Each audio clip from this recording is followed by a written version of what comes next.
Hi, and welcome to the AteTips podcast, a space for real stories, honest conversations, and things we wish to hear out loud. Before we begin, a gentle reminder some topics we talk about here can feel heavy or emotional. Please always take care of yourself first. If anything becomes too much, it's okay to pause, skip an episode, or step away. Your well being matters more than any type of content. You're safe here, and you're not alone. Ready, Kana? Let's begin.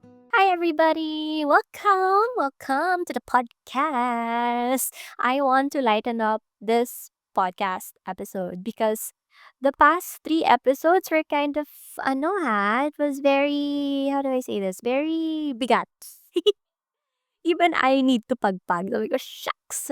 After recording those episodes, as in, kailangan ko talagang mag-heartopia ng mga 6 hours. Ganon. Kailangan ko siyang ilabas. But anyway, hope you've noticed the set.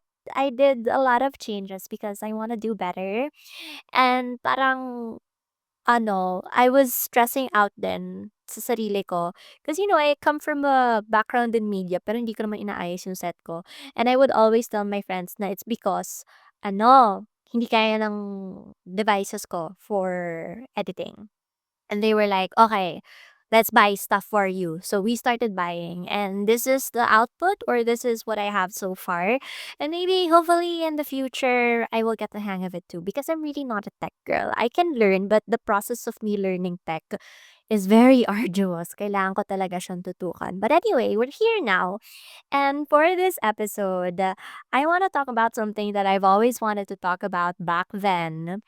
And it has been a yes or no question for me ever since I realized how it has become a pet peeve for me. Okay, marami akong pet peeve, pero isa to sa mga pet peeve ko.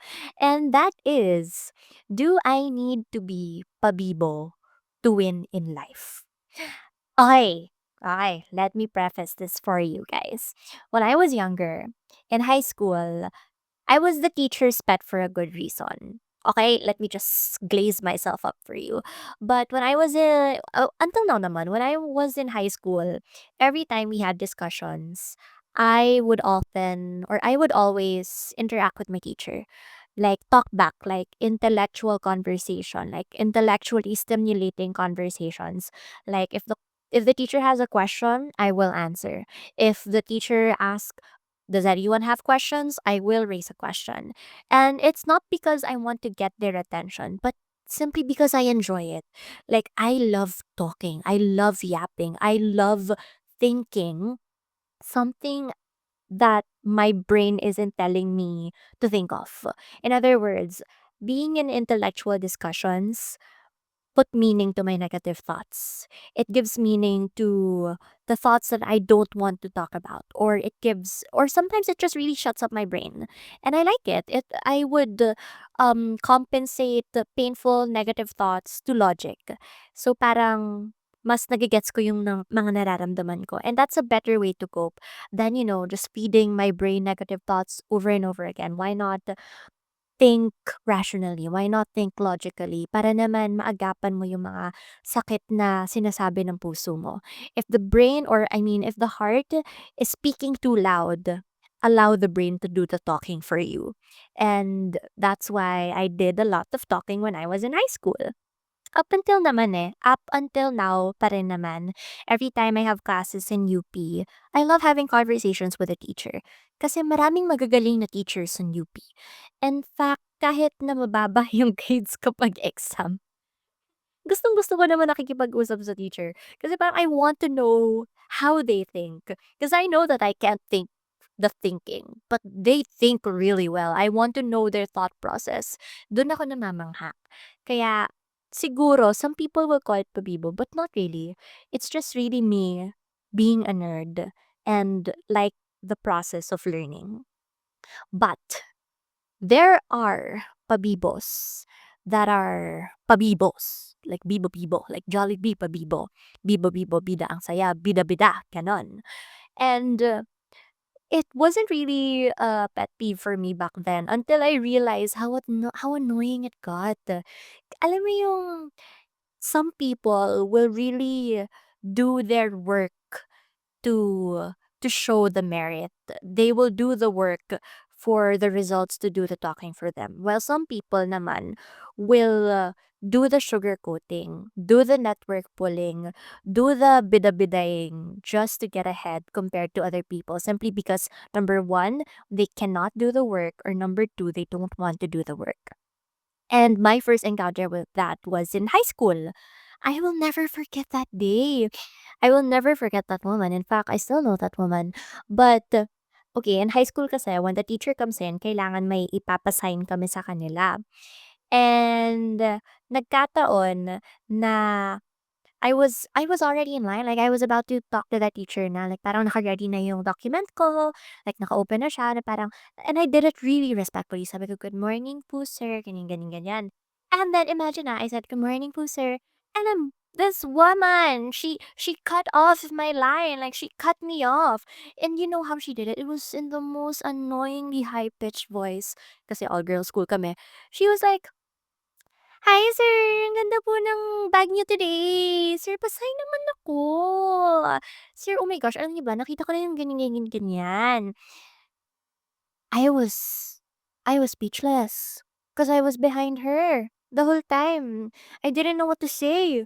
Parang nanlaki na lang talaga yung mata ko. Sabi ko, "Oh my gosh, this woman, did she not see that I was behind her? Or like I was talking to this person, like respectfully in that matter." And okay, lo and behold, that person, she pabibod her way to where she is, to where she did get herself into. But anyway, long story short, I realized na napakaraming taong gano'n. And there are different kinds of pabibos nga, 'di ba? May pabibo na can can produce good results. Kahit pabibo sila, matalino sila. Kahit pabibo sila, marunong silang magpakita ng gawa. May pabibo na kailangan nila yun gawin kasi nga wala silang maipapakita. And so many people, gets ko rin naman yung galit nila towards pabibos people or pabibo people. But some people talaga, they never know when it's enough or when it's too much. But anyway, when I got into college, apparently it really is a thing. All the more when I got into the workspace or in the industry, because I'm in a very pabibo industry, ha. I'm in media.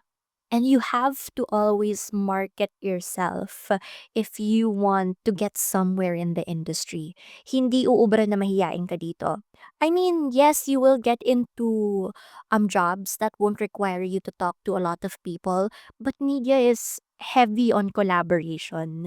It's very heavy on compromise even, and of course communication. So if you don't know how to put yourself out there, basta mawawala ka or you will get behind.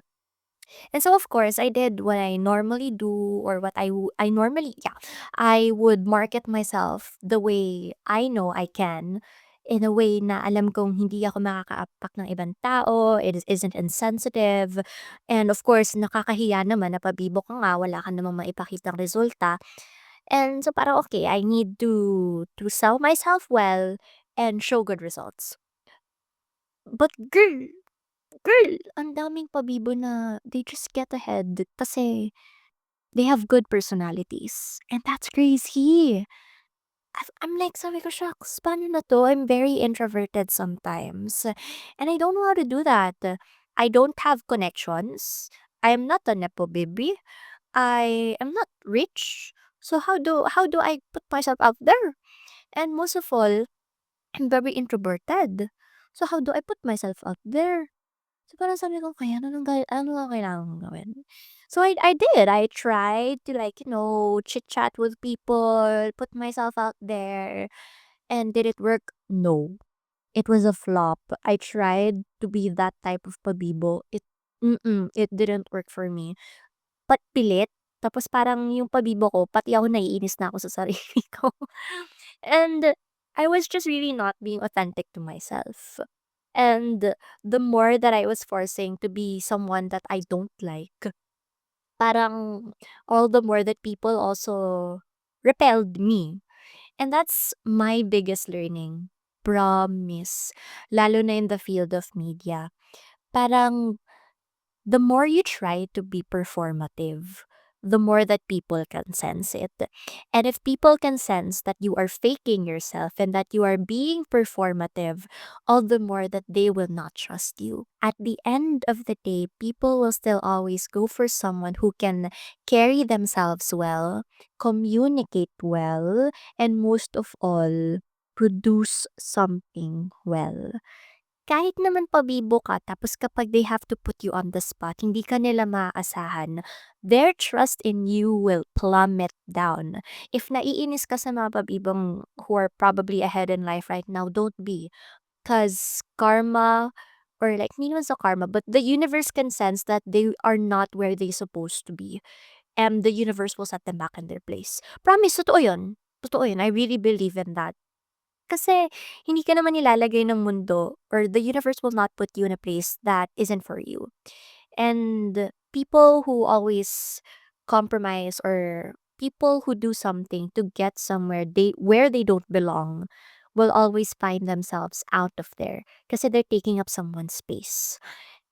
'Di ba? Cool nun, no? Like kung para sa yung isang lugar na yun tapos may nakatoka dun, may parang umaastang dapat sa kanila yung posisyon na yun, the universe will do something. Ang galing, ang galing. Kaya I really believe if it's for you, it's for you. If it's not for you, then it's not for you. And you really need to be humble about where life will bring you. Where you are now is very crucial to where you will be in the future. I'm not telling you to be pabibo now para you'll get ahead or you can get where you want to be in the future. Just be you. That's my biggest lesson. When I did radio before, sabi nila na hindi na daw talaga uubra na peke ka or like yung binabago mo yung sarili mo para lang magustuhan ka ng iba. Authenticity is very addicting, and in fact, it's also very contagious. People are drawn to people who shine because they are them. And that's the world we live in right now. So if you find yourself in the presence of pabibos, just think na yes, they will be where they will be, but they will not last long. And if you choose to work on yourself, improve on yourself, choose the right paths that are for you, build on your career, build on your success, the universe will grant you the place where you belong. And that's better than any bida-bidaing that you can probably do or you wish you should do. So right now, the answer to whether or not you should be pabibo to win, no. Promise hindi. Just be yourself. In fact, if ayaw mo yung sarili mo right now, ako rin naman. But if you don't like yourself now, then at least you are aware on what you can change so that the universe will think that, okay, you're ready to be where I want you to be. Diba? That's beautiful. So, as this is a light episode, I hope you laughed with me. You remembered bida-bida person in your life na siguro parang di niya deserve na nandun siya. That's life. That's really life. Life is very funny. People do funny things to get ahead in life. People do funny things to do life because nobody knows what they're doing in life. But as I said, it's yours. And kung anong gagawin mo sa buhay mo, you have to own up to it. Kaya don't do anything stupid. Don't step on other people. Just focus on you and the rest will follow. So wherever you may be, I hope you are safe. If it's morning, good morning. And if it's night, I hope you and your thoughts are sound.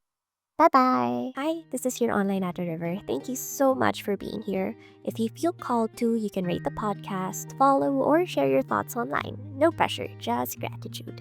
Take care of yourself and see you at the next one. Bye.